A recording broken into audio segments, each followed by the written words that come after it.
প্রতি বছর লক্ষ লক্ষ মানুষ রথের দড়ি টানেন, কিন্তু কখনো ভেবেছেন কেন ভগবান জগন্নাথ নিজেই মন্দির ছেড়ে রথে চড়ে বের হন?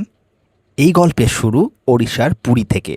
হিন্দু ধর্মে বিশ্বাস করা হয় ভগবান জগন্নাথ হলেন ভগবান শ্রীকৃষ্ণের এক বিশেষ রূপ। তার সঙ্গে থাকেন বড় ভাই বলরাম এবং তার ছোট বোন সুভদ্রা। একদিন সুভদ্রার ইচ্ছে হলো পুরো পুরী নগরী ঘুরে দেখার। ভাইদের কাছে সেই ইচ্ছার কথা জানাতেই জগন্নাথ ও বলরাম তাকে নিয়ে রথে চড়ে বেরিয়ে পড়েন। সেই স্মৃতিকে মনে রেখেই প্রতি বছর এই রথযাত্রা পালন করা হয়। তিন ভাই বোন শ্রীমন্দির থেকে প্রায় 3 কিলোমিটার দূরে গুন্ডিচা মন্দিরে যান। বিশ্বাস করা হয় এই মন্দিরটি তাদের মাসির বাড়ি।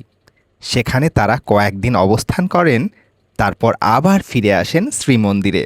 এই ফেরা যাত্রাকেই বলা হয় উল্টো রথ বা বাহুড়া যাত্রা। কিন্তু রথযাত্রার আসল সৌন্দর্য শুধু এই যাত্রায় নয়, এর বার্তায়। সারা বছর ভগবান মন্দিরে থাকলেও এই কয়েকদিনের জন্য তিনি নিজেই মানুষের কাছে চলে আসেন, যাতে এমন মানুষও তার দর্শন পান যারা হয়তো মন্দিরে প্রবেশ করতে পারেন না। এই কারণেই রথের দড়ি টানতে ধর্ম, জাত বা সামাজিক অবস্থানের কোনো বাধা নাই। সবাই একসঙ্গে একই দড়ি ধরে রথ টানেন। এটি ভক্তি, সমতা এবং মানুষের ঐক্যের প্রতীক।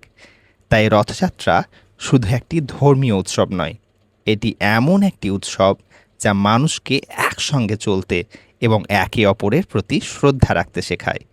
এই কারণেই প্রতি বছর কোটি কোটি মানুষ রথযাত্রার অপেক্ষায় থাকেন। আপনি কি কখনো পুরীর রথযাত্রা দেখেছেন? কমেন্টে জানাতে ভুলবেন না।